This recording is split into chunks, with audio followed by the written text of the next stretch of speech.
Hello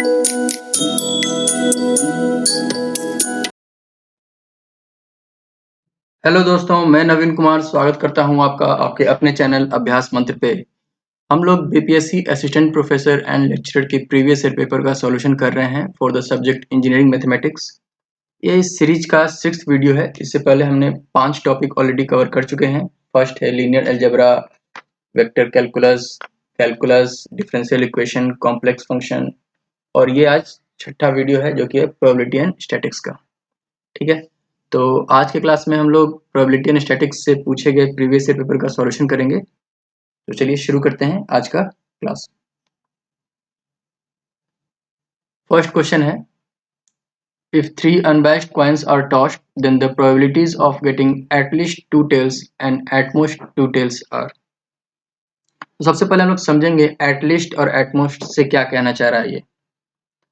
तो देखिए, अगर कोई एटलीस्ट बोल रहा है कि एटलीस्ट 2 टेल्स, ठीक है, देखिए यहाँ पे हम लोग बायनोमियल लगाएंगे। ये बायनोमियल का क्वेश्चन है, बायनोमियल डिस्ट्रीब्यूशन का।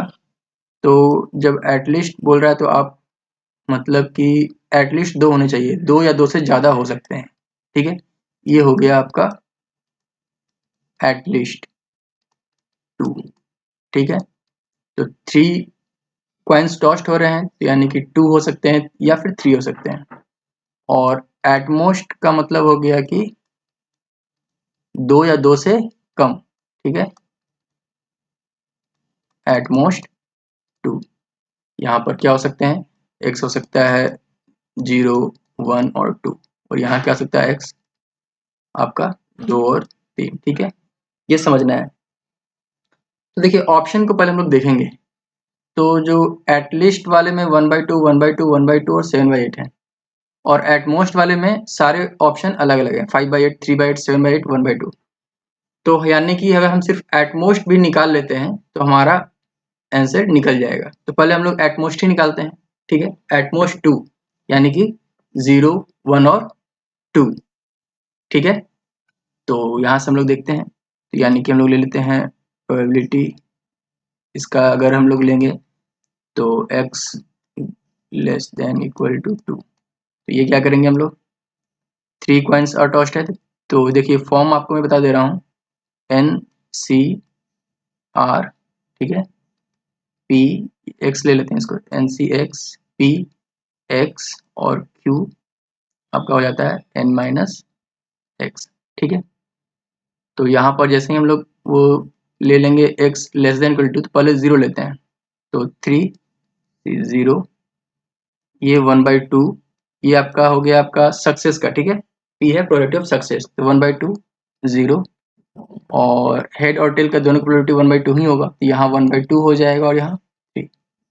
देखिए इस तरह केस में जब कॉइन हो तो यहाँ सक्सेस और फेलियर दोनों का प्रोबेबिलिटी 1/2 ही होता है। तो डायरेक्ट हम लोग 1/2 का पावर 3 भी लिख सकते थे, लेकिन ये मैंने आपको समझाने के लिए इस तरह से लिखा है। तो अगर 1 लिखना होगा तो 3C1। देखिए, या तो हम लोग लिख सकते हैं 1/2 पे पावर 1 और 1/2 पे पावर 2। ठीक है, या फिर दोनों को मिलाकर 3, ये सम हमेशा 1/2 के पावर 3 ही आएगा। अब लेते हैं हम लोग 3C2। ठीक है, यहाँ 1/2 पे पावर 2, 1/2 पे पावर 1, तो 3C0 और प्लस 3C1 प्लस 3C2। ठीक है, और ये 1/2 पे पावर 3 ये आपका कॉमन आ जाएगा। ठीक है, तो जब इसको सॉल्व कीजिएगा तो ये आ जाएगा NC0 क्या होता है N1, सॉरी, तो ये हो जाएगा 1, NC1 होता है N यानी कि 3, और 3C2 को हम ले सकते हैं 3C1 यानी ये भी हो जाएगा 3। ठीक है, और 1/2 पे पावर 3 यानी कि 2 गुने 2 गुने 2 यानी कि ये 8, तो ये क्या हो जाएगा हमारा 7/8। ठीक है, तो हम सिर्फ अगर एटमोस्ट भी निकाल लेते हैं तो 7/8 देखिए हमारा एक ही ऑप्शन में है, जो है ऑप्शन सी। अगर आपको एटलीस्ट भी निकालना है, एटलीस्ट 2 यानी x आपका हो जाएगा 2 और 3, ये भी निकाल सकते हैं, probability of x greater than equal to 2। तो यहाँ क्या करेंगे हम लोग, 3C, यहाँ हम लोग 2 लेंगे 1/2।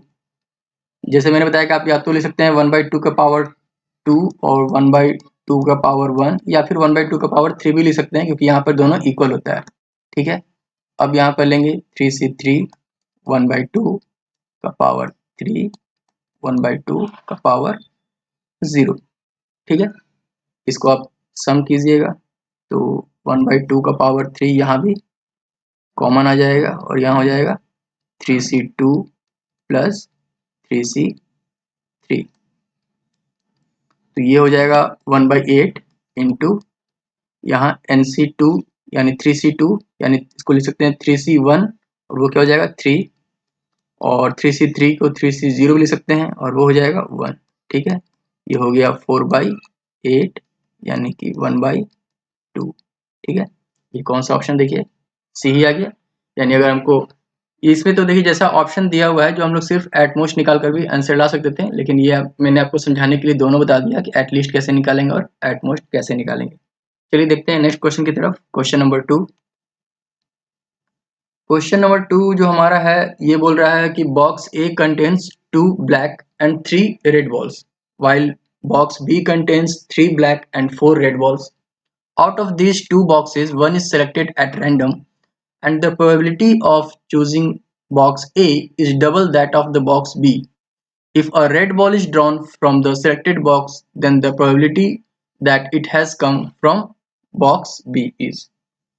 तो देखिए ये जो क्वेश्चन है आपका कंडीशनल प्रोबेबिलिटी का है। ठीक है, तो मैं इसको ट्री के फॉर्म में करके बना देता हूँ। पहले मैं आपको ये समझा दे रहा हूँ क्वेश्चन क्या कह रहा है। ठीक है, यहाँ मैं बना दे रहा हूँ दो बॉक्स बना दे रहा हूँ। ठीक है,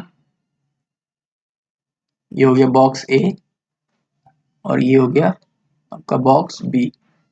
ये अगर बॉक्स ए बोल रहा है कि 2 ब्लैक है और 3 रेड है। बॉक्स बी क्या बोल रहा है, 3 ब्लैक है और 4 रेड है।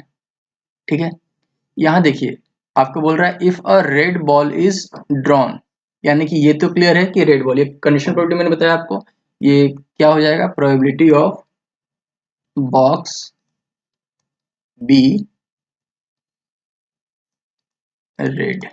ठीक है, ये कंडीशन का है। ठीक है, आप इसको ऐसे लिख सकते हैं कि probability of box B intersection red. ठीक है, प्रोबेबिलिटी ऑफ रेड। ठीक है, तो ये जो नीचे आता है प्रोबेबिलिटी ऑफ रेड, ये टोटल प्रोबेबिलिटी है। ठीक है, वो कैसे निकालेंगे बताता हूँ। इसको ट्री के फॉर्म में बना देंगे हम लोग। ठीक है, ये हो गया प्रोबेबिलिटी ए, ये प्रोबेबिलिटी बी। ये किस चीज का है, ये आपका है बॉक्स ए को चूज करने का और ये जो है बॉक्स बी को चूज करने का। अगर बॉक्स ए आप चूज करते हैं और रेड आता है, इसकी क्या प्रोबेबिलिटी है, तो यहाँ से निकाल लेंगे। रेड का प्रोबेबिलिटी क्या है, 3/5। यहाँ लिख देंगे 3/5। बॉक्स बी आप चूज करते हैं और रेड आता है, इसकी प्रोबेबिलिटी क्या है, 4/7।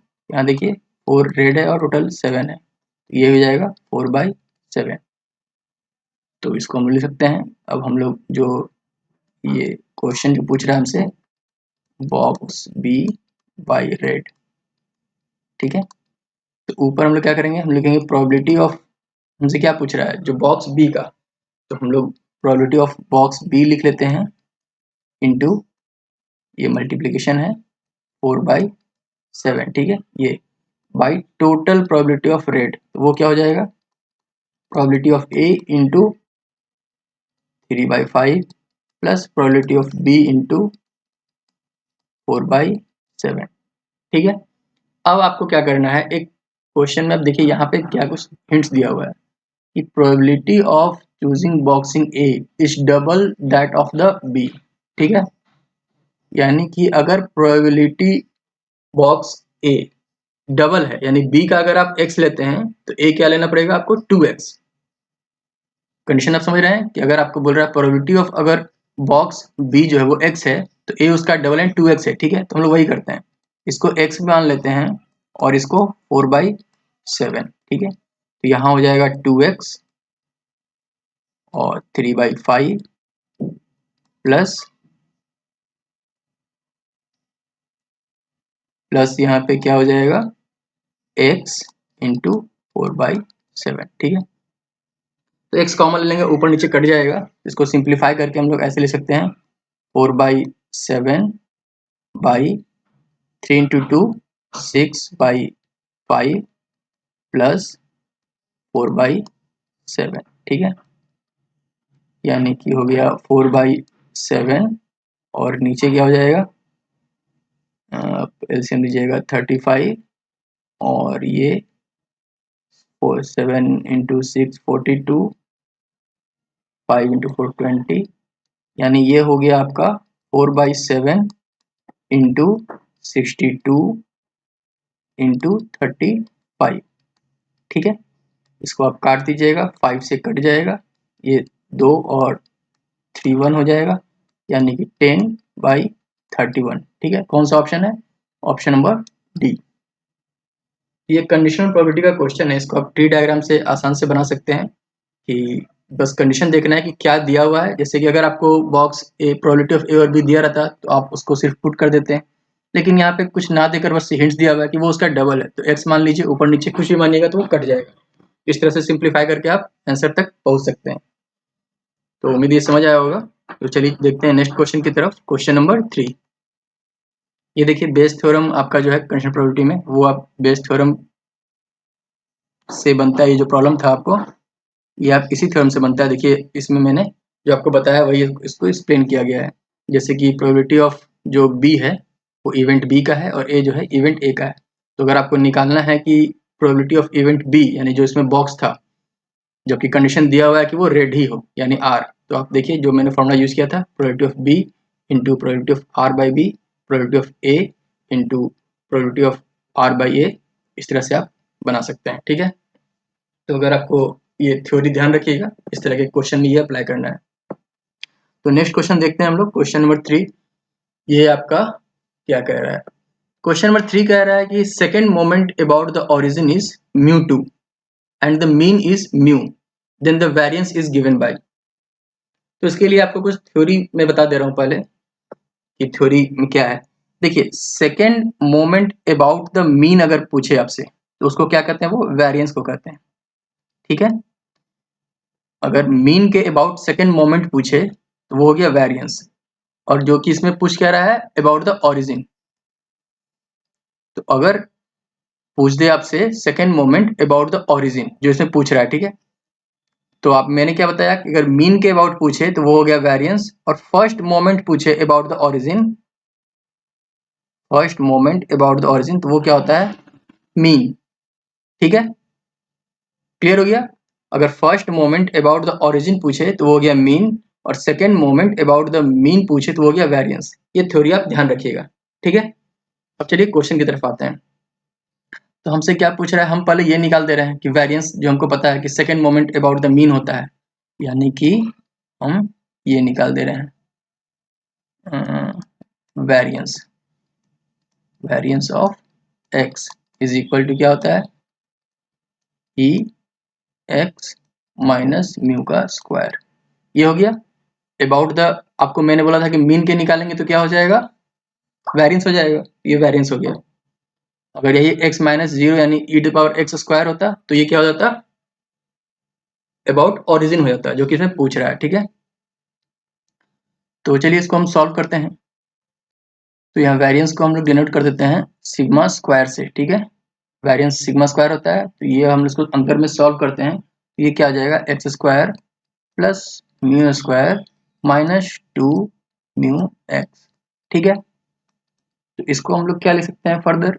एक्सपेक्टेड वैल्यू ये जो है एक्स स्क्वायर लिख सकते हैं, क्योंकि म्यू गिवन है कांस्टेंट हो जाएगा, तो आप इसको सिंपली म्यू स्क्वायर लिख सकते हैं, और 2 म्यू कांस्टेंट है, इसको ये बाहर रखिए और एक्सपेक्टेड वैल्यू एक्स ये अंदर रखते हैं, ठीक है।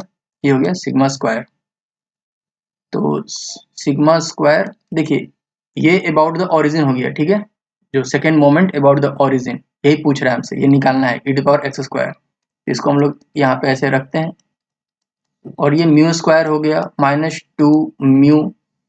ये आपको मैंने बताया था कि first moment about the origin, यहाँ देखिए ये फर्स्ट मोमेंट है अबाउट द ओरिजिन यानी x माइनस 0, तो ये क्या हो जाएगा? मीन ही हो जाएगा, यानी म्यू ही हो जाएगा। इसको हम लोग फर्दर लिख सकते हैं sigma square is equal to X square plus mu square minus 2 mu square, यानी कि क्या हो गया ये X square minus mu square, ये सिग्मा स्क्वायर। तो देखिए एक चीज और हम ध्यान देंगे कि यहाँ पे जो प्रॉब्लम है हमारा दिया हुआ है कि second moment about the origin is mu two dash, ठीक है, प्रॉब्लम में दिया हुआ है। तो हम लोग बस को हम लोग पुट कर देंगे, यानी यहाँ हम लोग क्या पुट कर देंगे, म्यू टू डैश, और ये है म्यू स्क्वायर। ये हमारा रिलेशन आ गया सिग्मा स्क्वायर के साथ बाकी सबका। Sigma square is equal to mu two dash minus mu square. देखिए कौन सा ऑप्शन है हमारा, ऑप्शन नंबर बी सॉल्व हो गया। तो इसमें हम लोग क्या सीखें कि अगर फर्स्ट मोमेंट पूछता है अबाउट द ओरिजिन तो वो हो जाता है मीन, और अगर पूछता है second moment about the mean तो वो हो जाता है वेरिएंस, ठीक है। ये छोटी छोटी थ्योरी है जो आपको ध्यान रखना है, और कुछ प्रॉब्लम इसमें है नहीं, ठीक है। चलिए नेक्स्ट क्वेश्चन देखते हैं, क्वेश्चन नंबर 4। ये पूछ रहा है what is the probability of getting 7 heads in 12 flips of an unbiased coin, ठीक है। तो ये भी आपका बायनोमियल डिस्ट्रीब्यूशन का क्वेश्चन है, तो इसमें हम लोग बायनोमियल अप्रोच लगाएंगे। तो क्या करते हैं, देखते हैं कि नंबर ऑफ ट्रायल n कितना है। तो n यहाँ पर क्या है, 12 है। फॉर्म देखिए मैंने आपको ये बताया था कि जो फॉर्म है आपका बायनोमियल डिस्ट्रीब्यूशन का वो ये है, ठीक है, NCX PX Q n minus x. यहाँ P क्या है, probability of success of trial, Q क्या है 1 माइनस P जो कि है फेलियर ऑफ ट्रायल, n है नंबर ऑफ ट्रायल, x है number of successful trial of the given condition, ठीक है। तो जैसे कि यहाँ पर देख रहे हैं तो सक्सेसफुल का क्या होना चाहिए, P का, जब जब भी क्वाइन है तो यहाँ दोनों 1/2 ही होगा, Q भी 1/2 ही होगा, ठीक है। n का वैल्यू क्या है, यहाँ 12 फ्लिप्स है 2 हो जाएगा, ठीक है।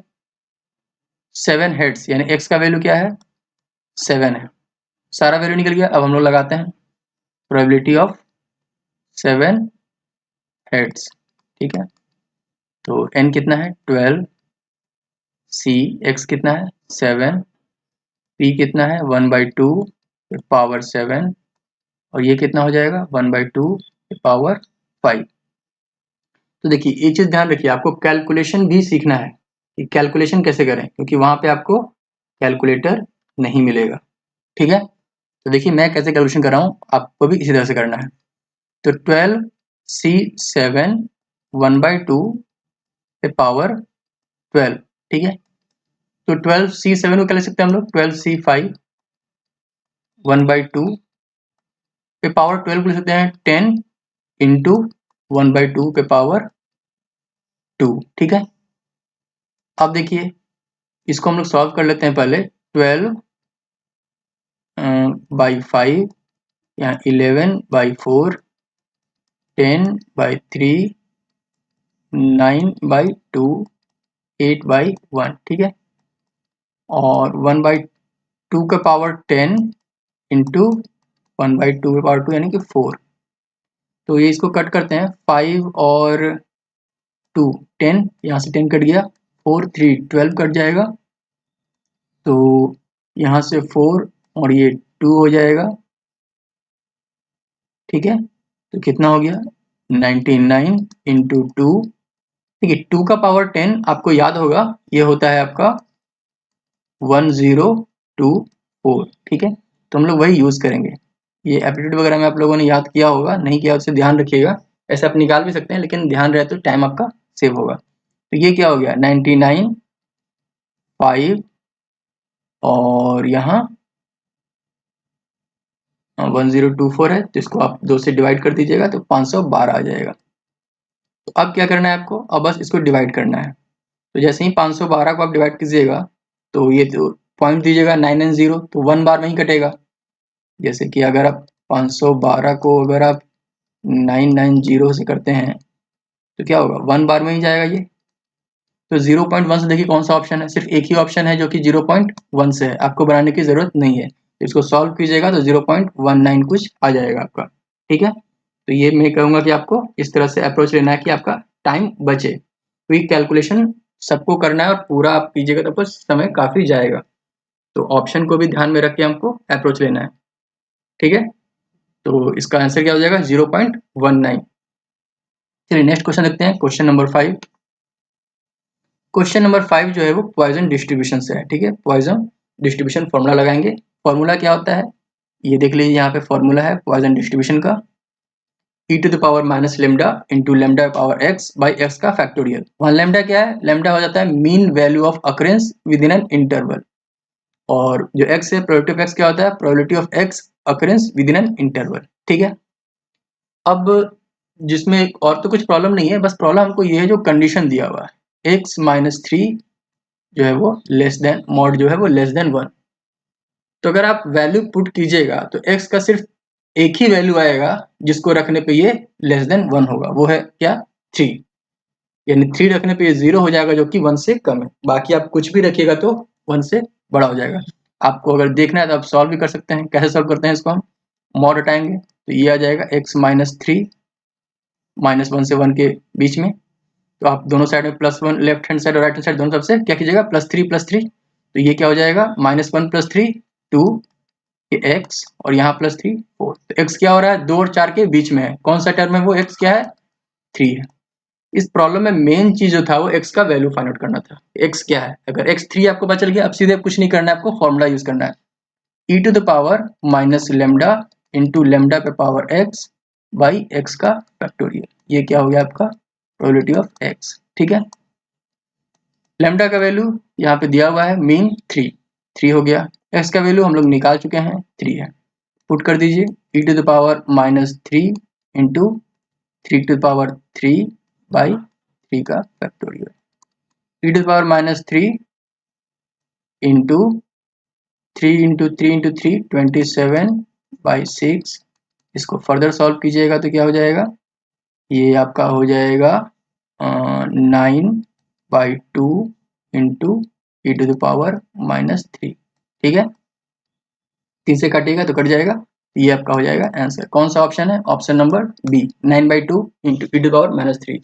पॉइजन डिस्ट्रीब्यूशन एक बहुत ही इंपॉर्टेंट फॉर्मूला है, इसको आप ध्यान रखिएगा, बहुत सारे क्वेश्चंस कवर किए जाते हैं, इस बार भी पेपर में जो आए थे काफी क्वेश्चन पूछे गए थे पॉइजन डिस्ट्रीब्यूशन से।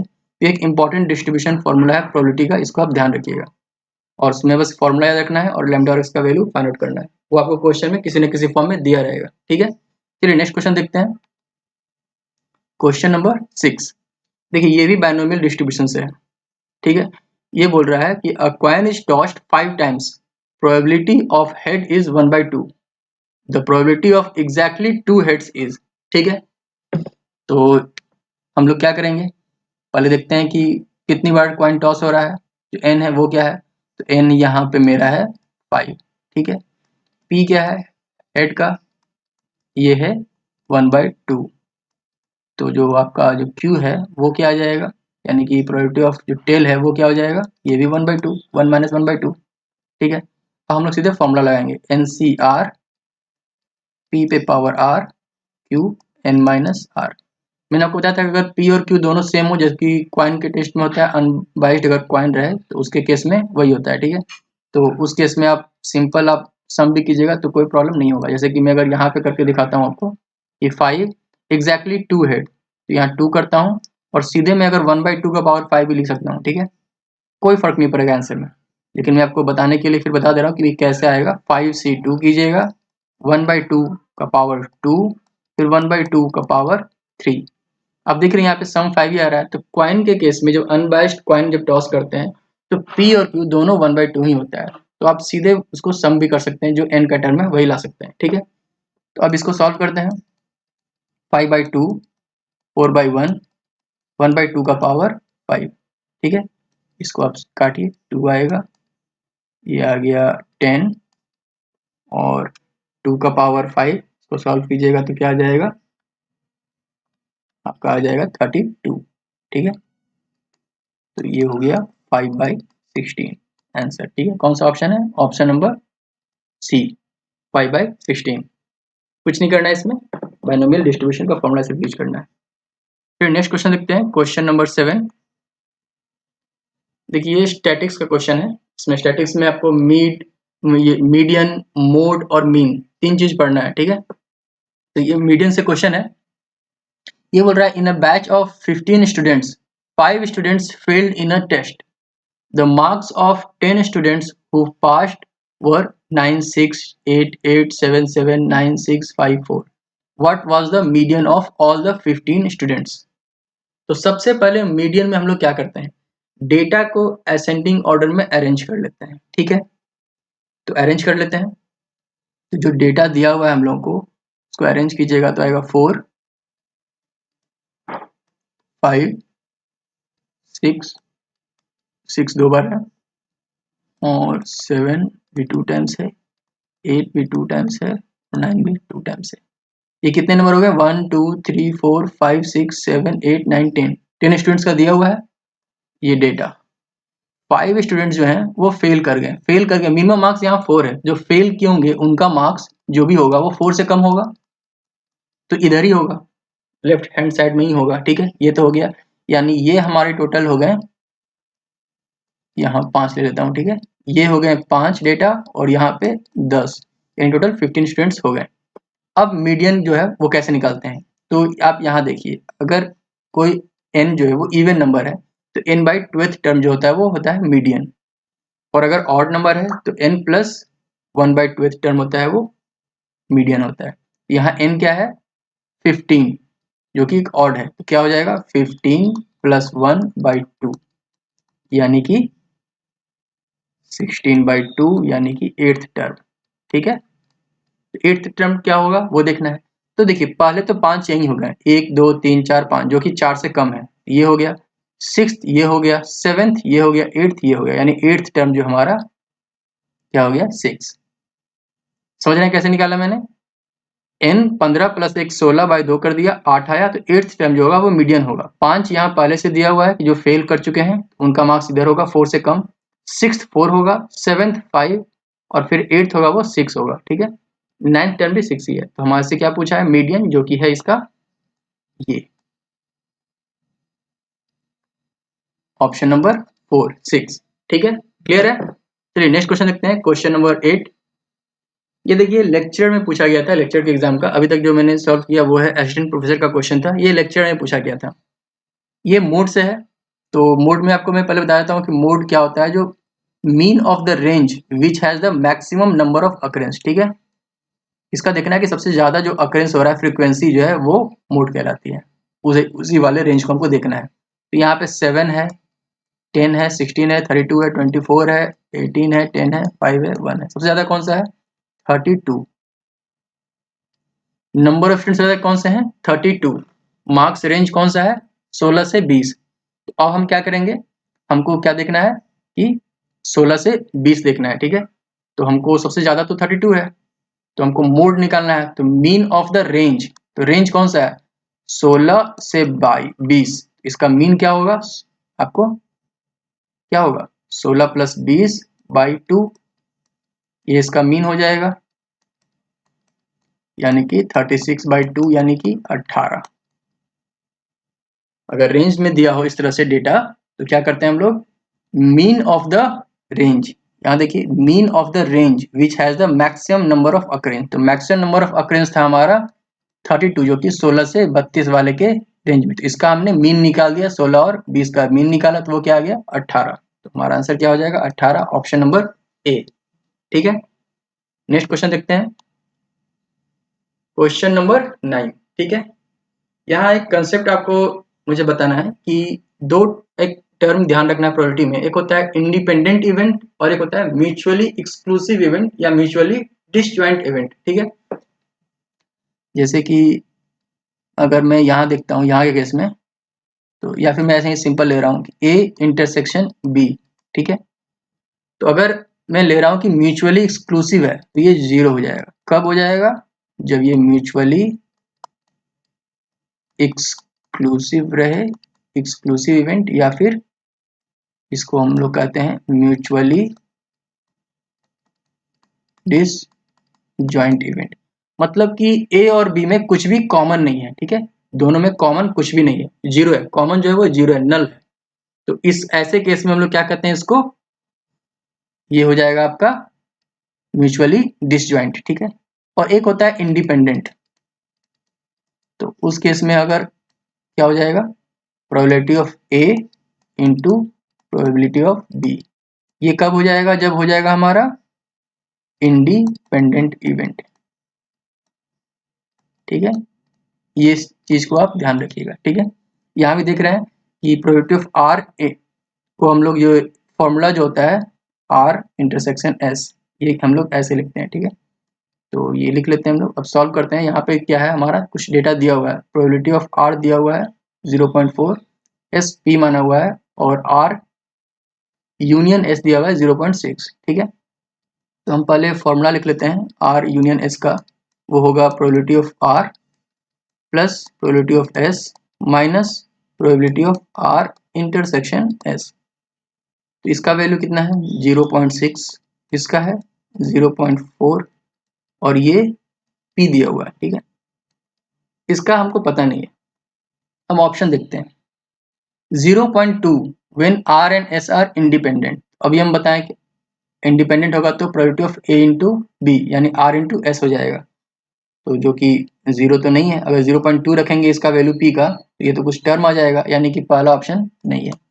सेकंड देखते हैं 0.2 when R and S are mutually disjoint. अगर म्यूचुअली डिसजॉइंट होगा तो ये 0 हो जाएगा, और जैसे ही इसको हम 0 करेंगे तो पी का वैल्यू क्या आ जाएगा 0.2, तो ये तो सही है 0.2 when R and S are mutually disjoint, ठीक है। तो आपको बस ये चीज ध्यान रखना था कि म्यूचुअली डिसजॉइंट क्या होता है, म्यूचुअली एक्सक्लूसिव क्या होता है, ठीक है। तो इसका करेक्ट ऑप्शन क्या होगा, ऑप्शन नंबर डी, ठीक है। चलिए देखते हैं नेक्स्ट क्वेश्चन की तरफ। यह है क्वेश्चन नंबर 10, ठीक है। तो ये भी एक तरह से देखिए आप पॉइजन डिस्ट्रीब्यूशन कह सकते हैं या फिर इसको बायनोमियल भी कह सकते हैं। देखिए पॉइजन डिस्ट्रीब्यूशन जो मेथड है वो क्या है, एक तरह का बायनोमियल का ही एडवांस्ड वर्जन है। वो उस केस में लगता है जब आपका जो नंबर ऑफ ट्रायल्स है वो बहुत ज़्यादा हो और प्रोबेबिलिटी जो है वो बहुत कम हो, छोटा नंबर हो, ठीक है। तो चलिए बायनोमियल ही समझ के हम लोग इसको बनाते हैं। पूछ रहा है कि 8 coins are tossed 25,600 times, average number of 8 heads, ठीक है। तो 8 हेड्स का एवरेज नंबर पूछ रहा है, तो हम लोग मान लेते हैं कि 8 कॉइन्स टॉस्ट किया गया और हर एक टाइम्स हेड आया, यानी जो सक्सेस है वो 8 है, ठीक है। और सक्सेस की क्या है 1/2 8, फेलियर क्या है 1/2 0। ये आपका हो गया P। ये क्या आ जाएगा 8C8 यानी 1/2 का पावर 8, ठीक है। तो 2 का पावर 8 क्या होगा, ये हो जाएगा 256, तो ये हो जाएगा 1/256, ठीक है। अब मीन कैसे निकालेंगे, n into P. Average number पूछ रहा है यानी कि मीन पूछ रहा है हमसे, तो मीन निकालने के लिए हमको n इंटू पी करना पड़ेगा। n कितना दिया हुआ है 25600, p जो हमारा कितना आया 1/256, यानी कि हो जाएगा 100 आंसर। यहाँ से p हमने निकाल लिया था 1/256 और n का है 25600, ठीक है। तो जैसे ही आप मीन कीजिएगा मल्टीप्लाई कीजिएगा n इंटू पी, तो आ जाएगा आपका 100, जो कि ऑप्शन नंबर डी है। नेक्स्ट क्वेश्चन देखते हैं, क्वेश्चन नंबर 11। ये क्वेश्चन इस बार का है 21 सितंबर 2021 को जो एग्जामिनेशन हुई थी असिस्टेंट प्रोफेसर की, उसमें सिविल ब्रांच में ये क्वेश्चन आया था पॉइजन डिस्ट्रीब्यूशन से। तो मैंने आपको बताया था कि पॉइजन डिस्ट्रीब्यूशन एक तरह से बायनोमियल का ही एडवांस वर्जन है। तो देखिए इसमें जो मीन निकालते हैं, आपको पता होगा कि मीन का फॉर्मूला होता है लेमडा, और लेमडा होता है n इंटू पी, जहाँ n है नंबर ऑफ ट्रायल्स और p है प्रोबेबिलिटी ऑफ सक्सेस, ठीक है। इस केस में आपको पता होगा कि वेरिएंस जो निकालते हैं उसका फॉर्मूला भी लेमडा ही होता है, यानी कि पॉइजन डिस्ट्रीब्यूशन में मीन और लेमडा, मीन और वेरिएंस दोनों का वैल्यू इक्वल होता है लेमडा, ठीक है।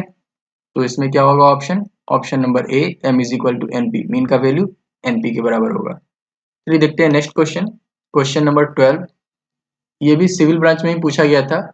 ये रिग्रेशन एनालिसिस से है। देखिए दो तरह के एनालिसिस होते हैं, एक होते हैं कोरिलेशन एनालिसिस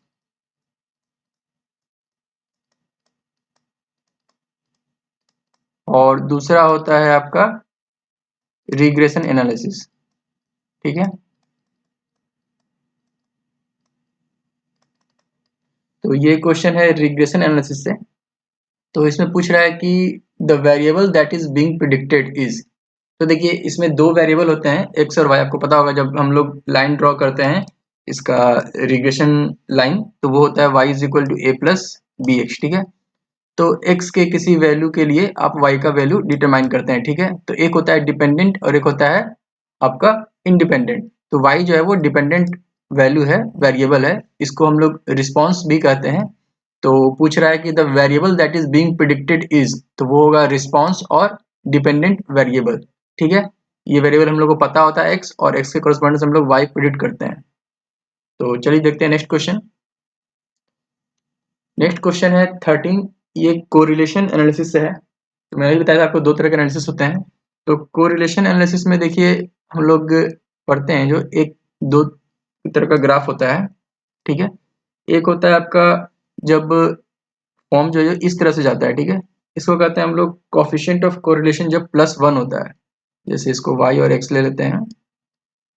और एक होता है आपका ग्राफ इस तरह से। ठीक है, तो यहाँ पे जो r का वैल्यू होता है वो -1 होता है, और यहाँ r का वैल्यू +1 होता है। ठीक है, r क्या है, r कहते हैं हम लोग कोरिलेशन कोफिशिएंट। ठीक है, r का जो वैल्यू होगा वो हमेशा -1 और 1 के बीच में होगा। ठीक है, तो दो तीन केस है हम लोग देख लेते हैं। जब r इज इक्वल टू 0 होता है तो हम लोग कहते हैं कि नो कोरिलेशन का केस है। ठीक है, यानी ये अनकोरिलेटेड है।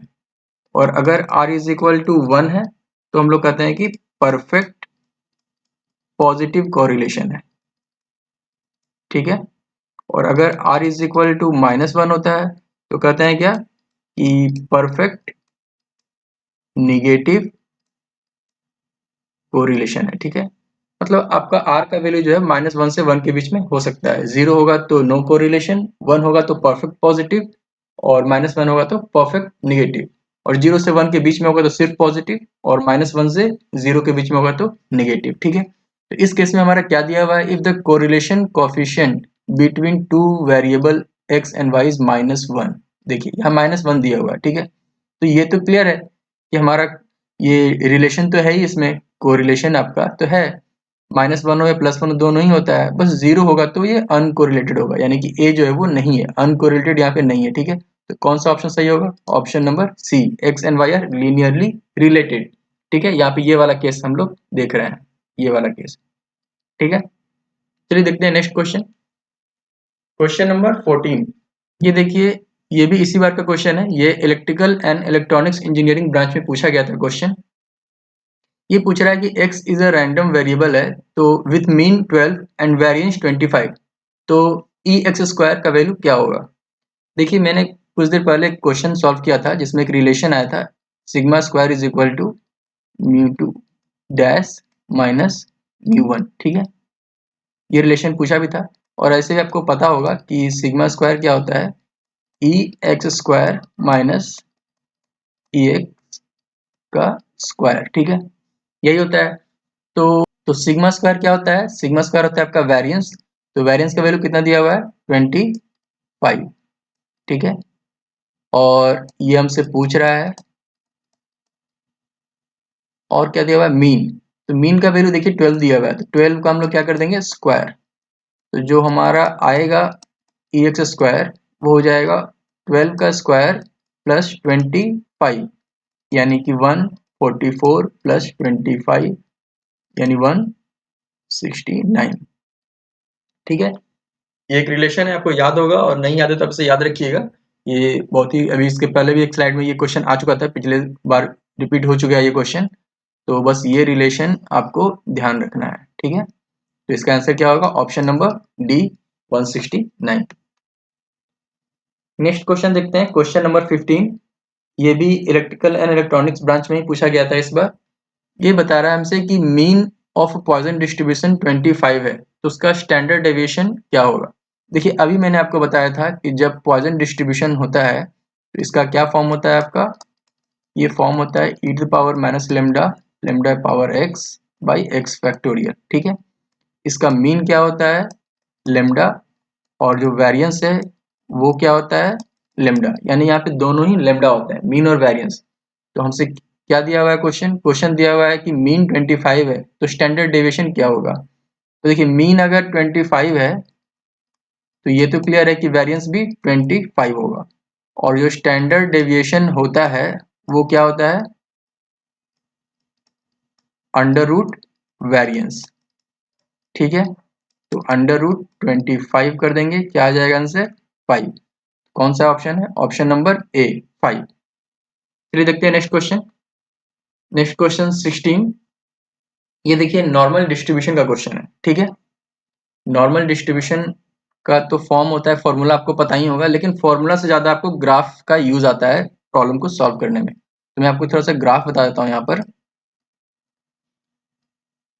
ये देखिए हम लोग जब नॉर्मल डिस्ट्रीब्यूशन को प्लॉट करते हैं, आप ऐसे रखिए इसको, मान लीजिए प्लॉट कर रहे हैं, तो ये जो बीच में हम लोग रखते हैं वो होता है म्यू, ठीक है। और एक इधर लाइन ले लीजिए, एक इधर ले लीजिए, ये हो जाता है म्यू प्लस सिग्मा,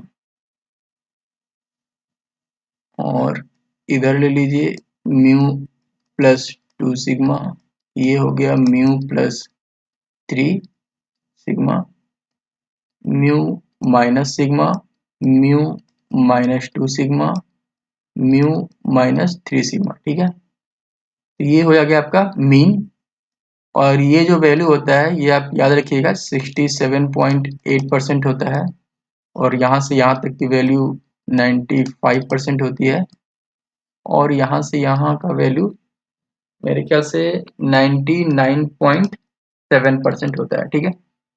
ये भी रिलेशन याद रखिएगा। तो देखिए इसमें प्रॉब्लम में पूछ क्या रहा है हमसे। हमसे पूछ रहा है कि marks obtained by 10,000 BTech first semester students of a university in a mathematics paper are normally distributed, ठीक है। तो percentage of students securing more than average. तो देखिए मैंने अभी बताया कि जो एवरेज यानी मीन जो है वो बीच में होता है, तो मोर देन एवरेज क्या होगा?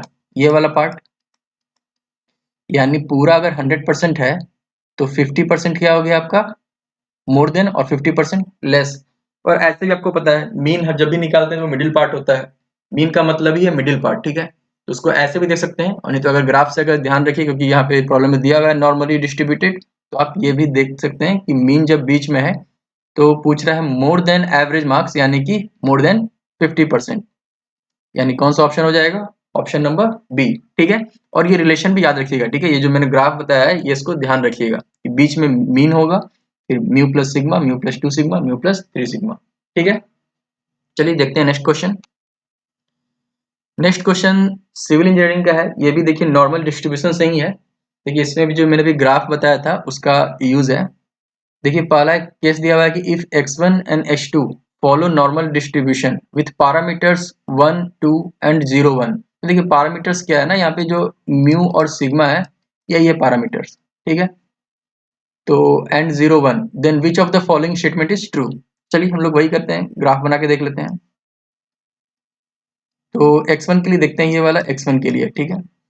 तो अगर इसका हम बनाएंगे तो बीच में क्या रखेंगे? 1, 1 को बीच में रखते हैं, और इधर क्या हो जाएगा? म्यू प्लस सिग्मा यानी कि 1 3, फिर 2 सिग्मा क्या हो जाएगा? 1 प्लस 4 यानी कि 5।